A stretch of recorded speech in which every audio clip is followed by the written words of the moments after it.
हजरत मसीह मौद अलैहिस्सलातु वस्सलाम कहिଛନ୍ତି से ହେଉଛି उत्तम व्यक्ति जे अल्लाहଙ୍କ इच्छानुଯାୟୀ परिचालित हुए, किंतु जदि बाह्ୟରେ କିଛି ଓ ଅନ୍ତରରେ ଆଉ କିଛି ଥାଏ ତେବେ ଏପରି ବ୍ୟକ୍ତି ଏକ ବିଶ୍ୱାସଘାତୀ, ଯାହା ଅମାନ୍ୟକାରୀ ଠାରୁ ମଧ୍ୟ ନିକୃଷ୍ଟ ଧରଣର।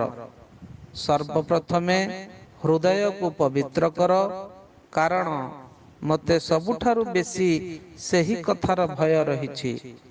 ଆମେ ନା ତ ତରବାରୀ ଦ୍ୱାରା ବିଜୟ ହାସଲ କରିପାରିବା, ନା ଅନ୍ୟ କୌଣସି ଶକ୍ତି ଦ୍ୱାରା। ଆମର ଅସ୍ତ୍ର କେବଳ ଦୁଆ ଓ ହୃଦୟର ପବିତ୍ରତା। ମଲଫୁଜାତ ଗ୍ରନ୍ଥ ଖଣ୍ଡ 7 ପୃଷ୍ଠା 786।